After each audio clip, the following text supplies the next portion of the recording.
energy transition calls for a European solution. Climate targets will only be achieved if pursued together. Therefore, partnerships in renewable energies are crucial.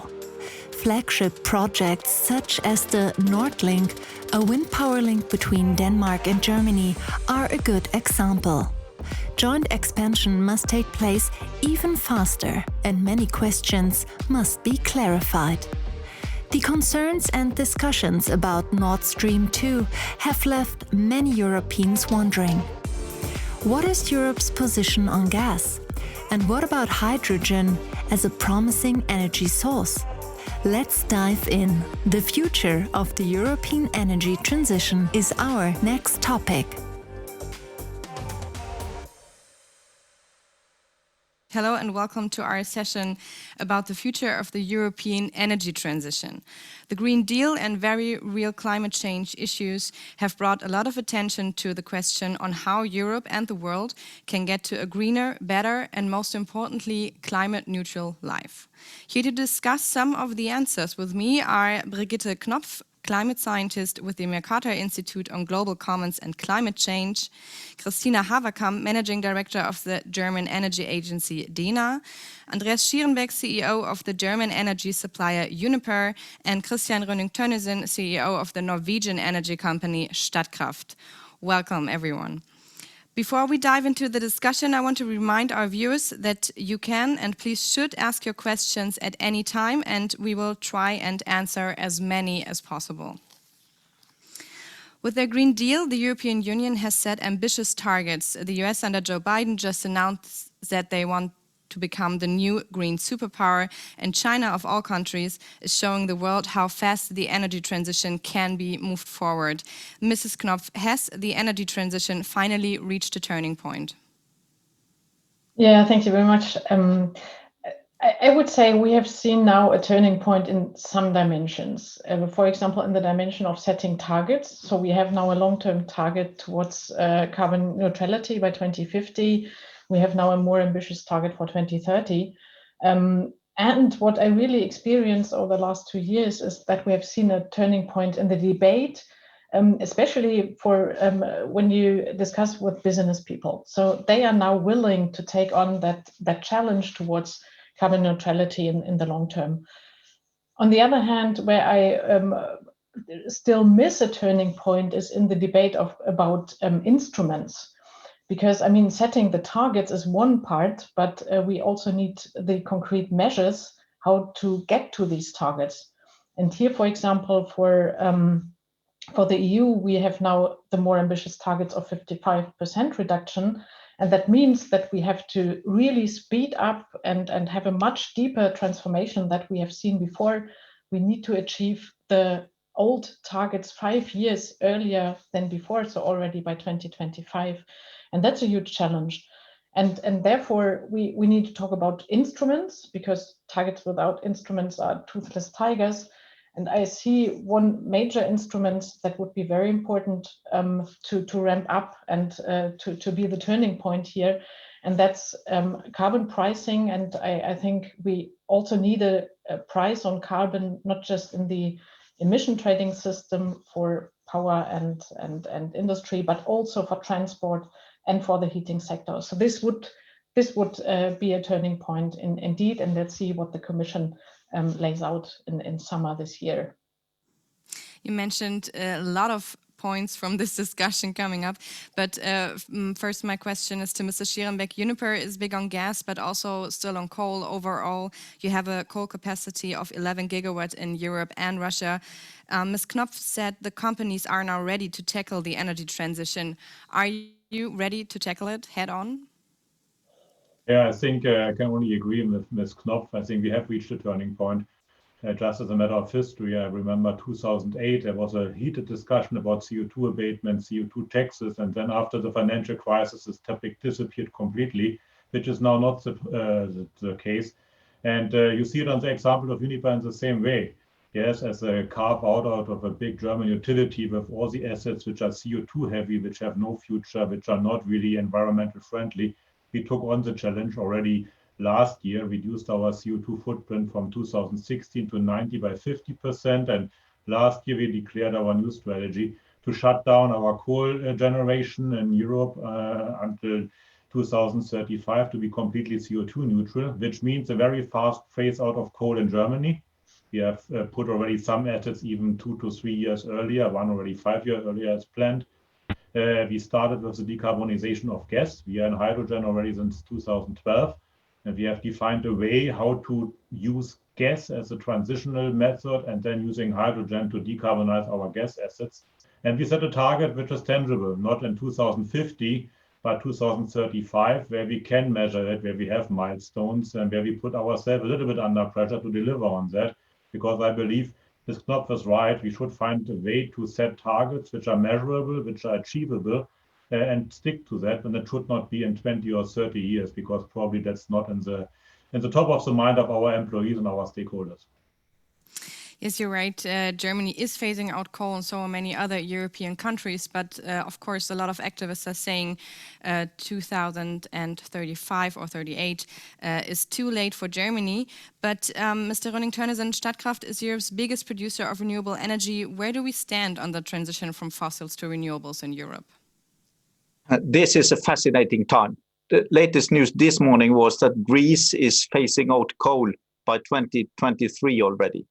And if we summarize all ambitions made now from the EU, from China, with Joe Biden in the US, South Korea, and so on around the globe, around 70% of the world's economy have now announced a net zero ambition for climate emissions by mid-century, with China in 2060.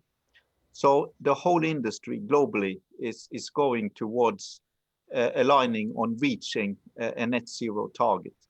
What we see in the electricity industry is that it is fully possible to have 100% renewable electricity system in countries with a high share of hydropower like Norway. We already have a fully fossil-free electricity system today.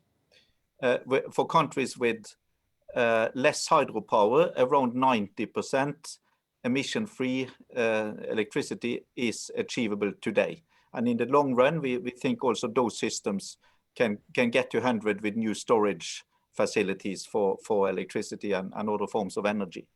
So our expectation is that the total world will reach between 65% and 80% renewable in global electricity by mid-century.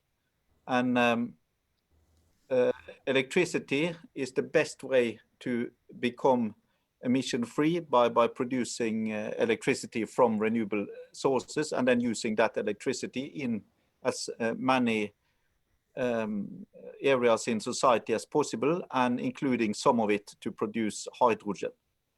So I think what has happened over the last few years, starting in Europe with Germany in center of it all, is that the whole global energy industry has now realized this is the way forward to get to net zero by the mid of this century.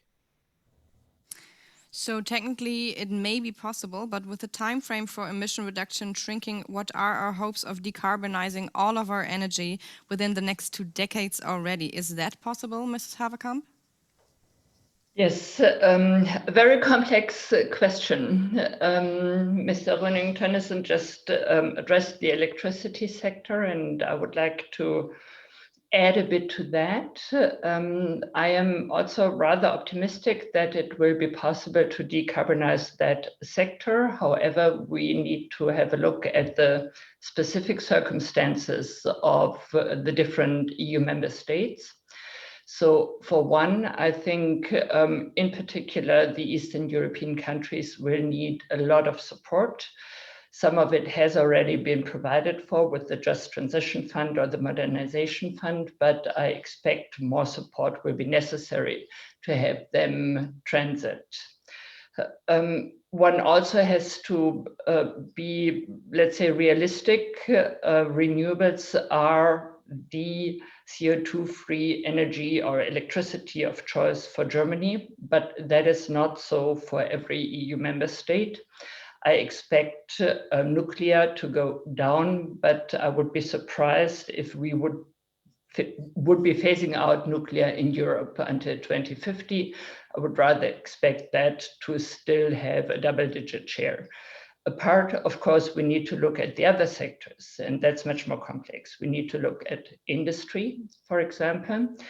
And when you look at Austria, with the highest share of renewables in the electricity mix in Europe, still emissions have been growing in the past years. Why?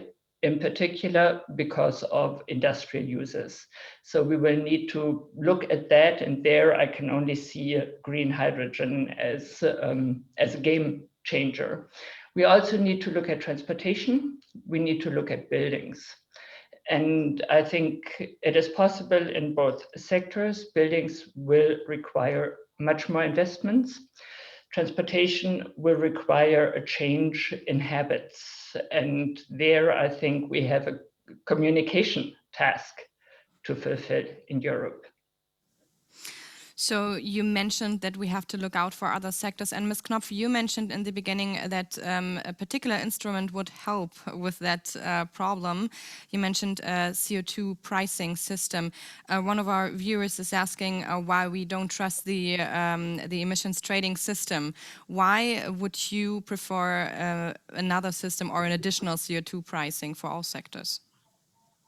I mean, in principle, putting a price on carbon can be done in two ways. You put an emission cap on that and have an emission trading system or a tax system. In the end, that doesn't matter, right? So here the question is, do we expand our current emission trading system that we have towards the sectors transport and heating, or do we build up a second one? My preference is a little bit to build up a second emission trading system first. For transport and heating, we have now gaining some experience with that in Germany. We have started with that system this year with a low price, but it will increase over time. And I think the challenges in the sectors are very different, and we have to gain some experience. How does a carbon price work in the transport sector? We also have at the European scale the problem or the interference with the energy taxes. So when we have a carbon price in that system, it might be that other member states or some member states will decrease their energy taxes. So therefore, my preference would be to set up a second emissions trading system for transport and heating, and then ramp that up over time so that we have then in 2030 or whatever, a joint unified system across all sectors. So that would be my perspective here. Mr. Rynning-Tønnesen, do you think we need a special CO2 pricing system? Yes, I agree to that. The ETS system is basically covering the power sector and industry now. We also need a system for the other sectors that are not covered, dominantly heating and transportation. And I think it's a good idea to start out with a separate system there, and then merge these systems at the point out in time. But to start differently, I fully agree with that, yes. Mr. Schierenbeck, Uniper is familiar with the system quite well, and one of our viewers wants to know, shouldn't we stop trading CO2 certificates altogether? They prevent companies from strong investments into getting better, although I think he meant getting greener. What do you think about that? I would disagree with that, because stopping trading that is taking probably the first system out of our hands, which is driving the decarbonization. Because since we put a price on CO2, you have seen things moving, right? And you see that lignite is pushed out of the market in the merchant order in Germany if the CO2 price is high enough and the gas price is attractive, and then of course the whole system works. So I would agree with Ms. Knopf. The system is working, it's setting the right incentives over time to drive investments. Nobody would build a coal-fired plant today in Germany or in Europe probably. But in case of the other sectors, I would say we have to be very careful to just copycat what we have learned in the energy market. If you look at the building sector, for instance, the CO2 tax will not drive changing in behavior because the building stock in Germany is built. It's there. And switching from coal-fired heating to a gas-fired heating or from an oil-fired heating to a gas-fired heating is just cost prohibitive. Even if you put a very high CO2 price on that, all the first primary and the secondary investments have a payback time of maybe 25 years. So nobody is doing that, and it will not change behavior. It will just raise the social pressure and, of course, the cost, but it will not make make a different change. And I think the idea behind the CO2 system is changing behavior, and it should drive that. And we should always look back and forth. Is it really driving what we want? Because this is an interesting topic. We have to really look and understand. In transportation, it's easier. A car lasts a couple of years, not 20 years. Heating systems in buildings lasting 20 years, sometimes or longer. Changing something there or going to all electric is nearly impossible from my point of view because it will cost a lot of investments for private persons which cannot afford that, or a lot of subsidies. We should be then talking about how we provide that. Ms. Haverkamp, yes, you think you look like you disagree. Please. No, I don't disagree. Actually, I agree very much, in particular with what was said by Mrs. Knopf. The ETS has been very successful for the sectors it covers. I don't think that the ETS would be very adequate to apply to building.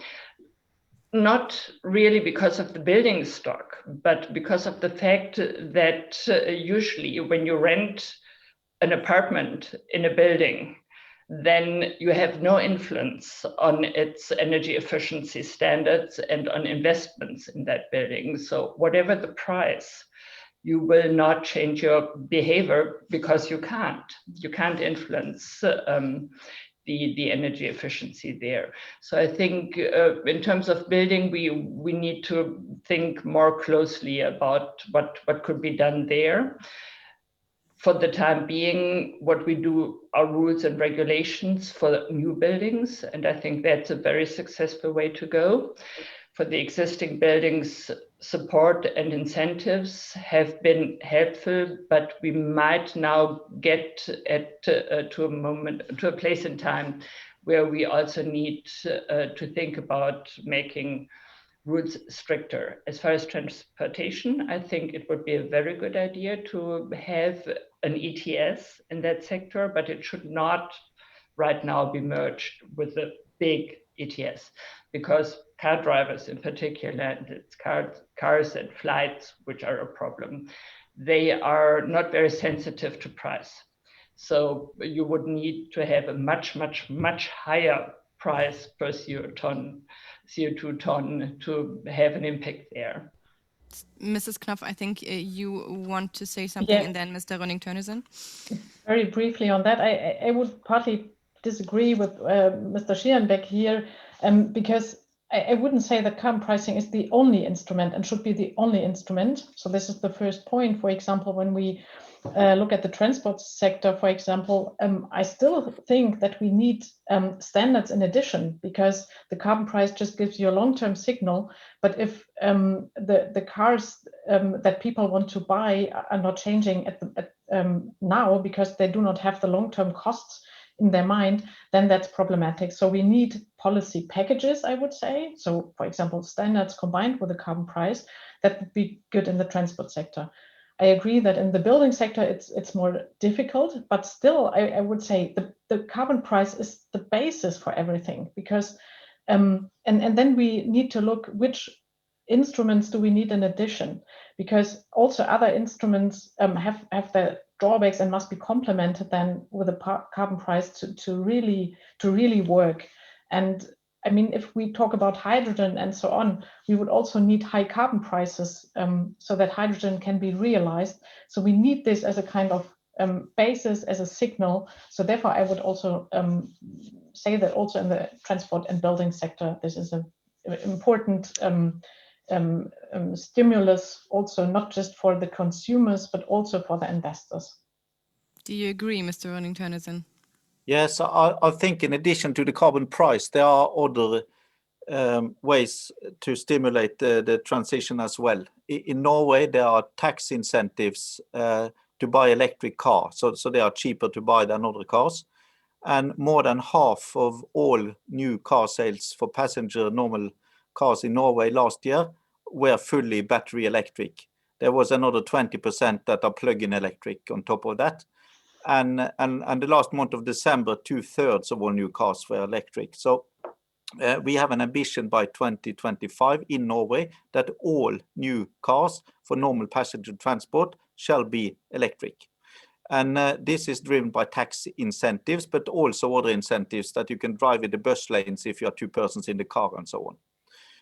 So that works, obviously. And if Norway, as a country far north with high mountains and all, can go to fully electric transport, then it can be done in all countries in the world. We also have a fully electric heating system for our buildings. Of course, that has taken place over many years, but especially by adding heat pumps, where you take heat out of the ground under the building or from the air surrounding it, using electricity technology, and you get roughly 3 times as much heat out as you put electricity in. That also works. But there need to be other systems than the carbon price itself. It could be, for instance, a support scheme for refurbishment of buildings. So there are many ways to add stimulus to the carbon price itself. Okay, so we all agree that there are many ways, and of course it needs a more holistic carbon pricing system, which way ever is the right one. But what really drives European member states apart right now is the question of a gas pipeline from Germany to Russia, Nord Stream 2. And Mr. Schierenbeck, Uniper is next to Gazprom and therefore the Russian government itself, one of the shareholders in this project. Other companies have already pulled out, especially with concerning news over protests being shut down in Moscow over the last few weeks, and of course more and more sanctions from the US government. Why are you still on board? Well, first of all, we are a financial investor, not a shareholder. We have invested with other financial investors years ago in the project of Nord Stream 2. And if you look at it from a technical point of view, it makes a lot of sense as a business project and security of supply issues for Europe and for Germany.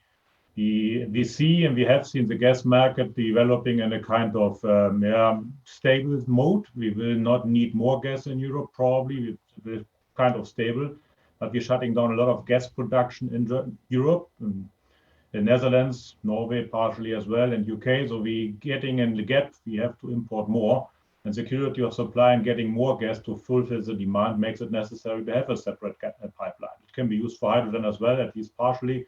From that point of view, from a pure technical point of view and from a business point of view, it makes a lot of sense to have that. And having a pipeline is always a good thing. If you use it or not, it's a complete different question. From that point of view, we stick to our contractual obligations and we believe in that project. So, Mr. Rynning-Tønnesen, Statkraft has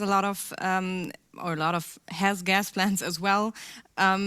Do we really need Nord Stream 2? Yes, we have some gas-fired plants in Germany. I don't know the exact balance of Germany for that pipeline, but in our scenarios for Europe, in total, gas will still play a significant role mid-century. What will happen is that coal will peak quite soon and then dramatically decline, as we just discussed it. And oil in Europe and in the world will also peak around between 2025 and 2030 and then decline to maybe half the volume of what it is now, maybe more, depending on the speed of change. While gas in the world will be roughly on the same level as today in our scenarios for the world. So what we foresee is a world that is dominantly renewable in electricity, but with some gas. Also for the other sectors of industry, buildings and so on, a lot more electricity and some hydrogen there, but still some gas, yes. So what I can confirm is we believe gas has a role in the mix also in Europe. Of course, if we are going to be net zero, there needs to be carbon capture and storage facilities elsewhere so that we put back in the ground the same amount of CO2 that is emitted from the gas. But it is possible to get the balance there. So I do believe there is a need for some gas in Europe in the foreseeable future, whereas we will have a dramatic decline in coal and a significant decline in oil consumption. Yeah, maybe let me Haverkamp. add to that to give you a few other data points. Germany is a net importer of primary energy. We are importing 70% of our primary energy from abroad. And even if we develop renewables, which we should do and will do, and Uniper will do it as well, we will be depending from imports. If we're shutting down our lignite mines in the next couple of years, which is from my point of view very logical, maybe earlier would be better, we have to import 82 to 83% of our primary energy needs. And it means that we have to import electrons and molecules, and the molecules and the electrons should be CO2 free. That's a change from 10,000 meters high. And hopefully the molecules becoming hydrogen over the time, but we will not becoming energy autark or completely independent from the outside. And we have to manage that transition. And as Christian highlighted and pointed out, that's the challenge we have to drive technically. Ms. Haverkamp, do you think renewables will make Europe less or more dependent on countries like Russia? Well, I think the answer is rather obvious. Of course, renewables, a growing share of renewables will mean less imports of fossil energy and fossil fuels. But I would like to add maybe one aspect to the discussion we have just had. I do share the assessment of Mr. Rynning-Tønnesen. And I can see the point of view of Mr. Schierenbeck. However, this is about Europe today. And I think we need to keep in mind that Germany is part of a union where certain member states have a past with Russia that is problematic. This is in particular true for the Baltic states, but also to a certain extent for Poland. And I believe that maybe it would have been good to consult closer with those member states before going into this project. Mr. Schierenbeck, you want to answer to that? I don't think it was a question, it was more a statement. And I agree with you that, of course, probably it's the preparation of that pipeline, a better consultation on a political level would probably been helpful at this time, but this is already a long time ago. Before I started, before Uniper started, we end the project and we will complete that as a financial investor. All energy issues are always political. We all know that, what we are doing, tax systems, all these things, and that's true for Nord Stream 2 as well. I think the technical need which is obvious and I believe in and which is confirmed is one thing. The political dimension is, of course, something which should have been discussed earlier, but now we are in the situation where we are. And I think that's a complete different thing. Yes, Mr. Rynning-Tønnesen. I think there's another interesting aspect here. That is, we need energy at any time in modern societies, electricity as well as other forms of energy. So the problem in the future in Europe especially is that with a very high share of renewables, which we believe will happen, there could be a tight situation in the winter periods right now like we have it these days, where there's little wind and little sun, and we still need the electricity 24/7. So it's exactly in those months that the gas is needed. So what we need to ensure is that the total consumption of gas over time, over a year, which gives emissions, which is not good for the climate, that needs to be limited. That is reflected in the net zero target. But in some winter weeks, like we have now, it will still be needed. So the security of supply for the critical weeks in the winter time could be the valuable part of this more than the huge amounts of gas itself, simply to have a very strong supply system for when it's really needed. Ms. Knopf? Yeah, I think the important point is which room is left for gas when we go towards carbon neutrality. And there's a kind of shrinking space for gas. On the other hand, what I see is when we talk about blue hydrogen, for example, what might become important to have, then we have to talk about carbon capture and storage, as Mr. Rynning-Tønnesen pointed out.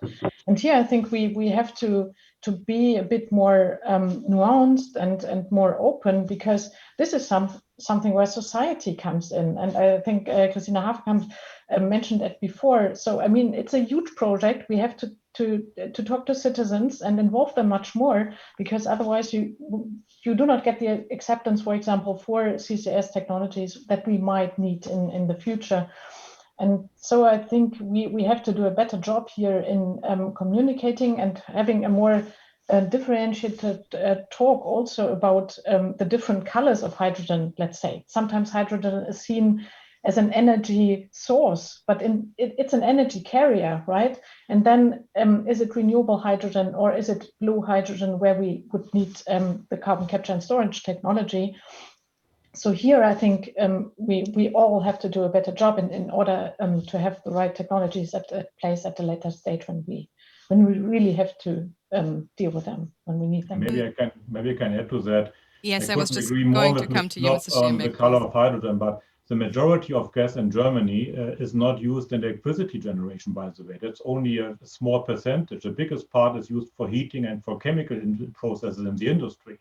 So it's not only a question of having electricity 24/7, it's about for other usages as well. There we're coming back to the sector coupling. So I just wanted to correct that. It's not the electricity sector where we can convert it much easier to renewable sources and much faster, and Norway is showing the way in that way. But we need still gas for heating purposes and for chemical processes. And to replace it there, hydrogen can play a role. And I think there's nothing to add to the color codes and ideological discussions about all these different colors and good and bad hydrogen. It's an energy carrier. And I think what we define with that, as long as CO2 less or CO2 free, I think that's the right way to look at it. Mr. Schierenbeck, Uniper has a few hydrogen projects already. Do you think, I mean, I heard it, I think so, but do you think we need all colors in hydrogen, no matter where the energy source is coming from? And do you really think it's a realistic option, speaking about CCS or CCU, about carbon capture and storage and usage for our viewers in Germany, where this topic has not so many friends? Well, that's a bunch of questions. First of all, I would say, if you're talking about colors, if we define gray as a color, I would disagree. We don't need gray hydrogen because they'll be releasing CO2 to the atmosphere. But all other colors, I remember, I think should be acceptable, at least for a transitional phase, because green hydrogen is the most expensive one. It's hard to generate. And I just want to remind you, with the 5 billion investment for green hydrogen in Germany, we will cover probably only 20% of the hydrogen needs in Germany. So we have to import that. And if we have to import that, then probably blue hydrogen is a perfect vehicle for that. CCS and CCU in Germany is something where I have to say I'm not very optimistic about that. We have, as a society, decided that we don't like to have CCS in Germany. I would say that's probably was not a good decision, but it's a different story. We are stepping out of the nukes as well, so this is just what we have. But other countries think differently. The Dutch and the British are investing highly in blue hydrogen. For them, CCS is an option. For everybody who is producing natural gas, I think producing blue hydrogen and pressing the CO2 back into the ground is a valid option. From a price point of view, that's very attractive from my point of view. And as a transitional technology, I would say, yeah, let's kick us up the hydrogen technology, the market, the usage of that, because the molecule itself hasn't color. We can always replace blue hydrogen by green hydrogen if the price point is there without changing all the backend of the technology. That just makes that faster. And on the other hand, I always believe if politics setting a target, they shouldn't define the way as well. They should let the open market and the price and the cost in the industry find a way to reach that target under certain limitations. Mr. Rynning-Tønnesen, I first wanted to know from Ms. Haverkamp how much green hydrogen or blue hydrogen can we produce in Europe? I mean, do we have to rely on international partners in the future, even more so, looking at the hydrogen? Well, that very much depends on where you will use green hydrogen. We have certain fields of application where green hydrogen is without alternative, in particular in the industry, for example, steel, chemistry. Then we have areas of application such as heating, cooling, or such as transportation, where direct electrification is possible, and I believe is the much more efficient alternative. So we could use it there, but I believe we shouldn't if we don't have to. And then also we will have to see how far we can actually electrify certain sectors where we need transitionally green hydrogen until we have, for example, a building stock ready for heat pumps 100%, or can we move faster in that respect? So there are too many variables really to be given a straight answer to that question. Mr. Rynning-Tønnesen, you wanted to add something to the topic of hydrogen. I just want to confirm from our side as well that it's fully correct. It's not the electricity that is the only critical system here. It's general energy to society and to chemical industry and to heating, especially in Central Europe and Germany. There's also a need to have a balance in the system of electricity all the time. So the challenge is more than having enough energy in the winter time. It's also, it needs to be micro-balanced at any point in time. In Statkraft today is operating 1,500 renewable power plants in Germany on behalf of other companies, so-called market access. We do that out of our head office in Düsseldorf.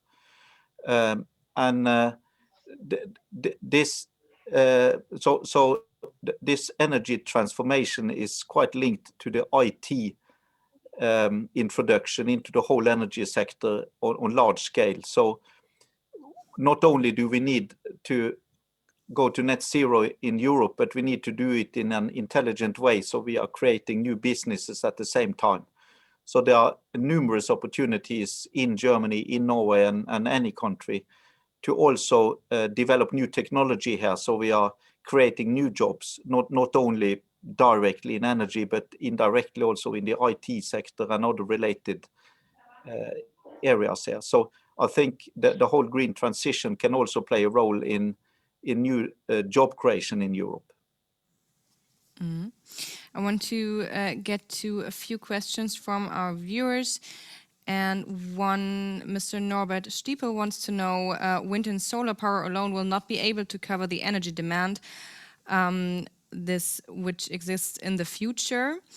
Nuclear power is no option due to the storage problem of nuclear waste, and H2 transportation is difficult due to its behavior. What is your solution? Maybe to Mr. Schierenbeck and Mr. Rynning-Tønnesen. You mentioned hydrogen. Is that the solution for this problem? So who starts? Christian, you want to start? Okay, I can start. The question reflects good knowledge. It's quite right that hydrogen is not easy to transport. So if we simplify a bit, we can say hydrogen should be used where it is produced, either directly into the industry at the place, or into a gas tank of a vehicle that can use it. If we want to transport hydrogen, it's better to convert it, preferably, we believe, into ammonia, so that's to combine it with nitrogen. Then we create a kind of a liquid hydrogen that we can transport under low pressure or reasonably 8 to 10 bars. So for shipping, for instance, we think ammonia will be the preferred fuel because it can be put on a ship like we are doing with oil today, only on light pressure fuel tanks. So for transportation reasons, it should be converted into a liquid like that. So hydrogen as a gas on the spot, transported as a chemical, if you like. Of course, electricity is easy to transport, but that requires more power lines, which is also a challenge. To have enough new power lines all through Europe, it's problems everywhere to construct new power lines. People don't like it. They want the electricity, but they don't like new power lines. But one way or the other, we have to make that regulation work so that if we are going to create the whole Europe into a emission-free society, we need more transportation capacity, both on the power grid and all, especially in the power grid. Let me add from my side. Sorry. You get that right. To balance the net, the electricity, that's a problem with renewables. You need some backup power, not for all times, but in general, we need that. For that, we can use hydrogen, actually. That would work. It's expensive, but it would work. We can store hydrogen pretty easily. The same gas storages we are running at the moment for natural gas can be used for hydrogen as well, underground. There are some technical modifications necessary, but it's possible. I would not to completely disagree what Kristina is saying about transportation over water and long distances, fully agreement. But what I know so far from a lot of market players is that pipelines per se are ready to transport hydrogen or a high percentage of hydrogen. Everything which is above ground, condenser stations, valves, and so on, needs some modifications. But most of the infrastructure which is below ground is at least partially usable for hydrogen, which is good news. So I think we find technical solutions for that, which can be cost effective as well. If I just may add to that, my comment shortly, on please. Transportability is over the ground in a way. So it's in a ship, for instance, or in a plane, an airplane. One can blend hydrogen today into natural gas to a certain percent and already transport it in that way. And in the future, it could be possible with pure hydrogen pipelines as well. But there are some safety aspects of that needs to be seriously looked into. Not the blending, but the pure hydrogen part needs to be looked into. Before we are just talking about hydrogen again, Ms. Haverkamp, maybe you want to answer Gerd Priebe. He wants to know when geothermal energy will be a big energy, because it is a very resourceful energy and used in many countries, but here not so much. What is your answer? Actually, I will abuse the opportunity to add something to what has been said, but not focusing on hydrogen. The last question, I think, ignored very important aspects of energy transition. One is storage. Yes, we will have times where we are short on renewables, but we also already have a lot of times where we are very long on renewables. If you store that, and hydrogen is an option, but batteries are an option, pump storage in other European member states are an option. So we will need to go into that very much. And talking about pump storage in other member states, of course, the conditions for renewables are very different all over Europe. So imports and trade between member states will make a large contribution in terms of security of supply. And then one last aspect is energy efficiency. I mean, the less energy we need, the less energy we need to produce. And maybe you will get along with what we have in the end if we save a bit more on energy. And then talking about geothermal, of course, it's a renewable energy. It has shown to be maybe a bit risky in terms, or under certain circumstances, and in terms of geological security. So I think more research needs to be done there. So we all knew we had way too little time, and unfortunately we're almost up. So I have a last question. Just answer in short yes or no. Do you think that Europe will achieve its climate goals for 2030, Mrs. Knopf? Yes, when we start today really to put a price on carbon. Mr. Schierenbeck. I think so. There's a strong possibility if we're doing these things right and we are decisive and moving in the right direction. Yes, we are able to do that. Mr. Rynning-Tønnesen? Yes. Thank you. And Ms. Haverkamp? I agree. Perfect. So we kept it short at the end. Thank you all for this very interesting discussion. I think there's a lot to talk about in the future. all over the next years. And thank, of course, to our viewers who were listening, and for all your questions that we not could answer. We will try our best and answer them after the discussion. So with that, I give back to Christine and Ina in Berlin.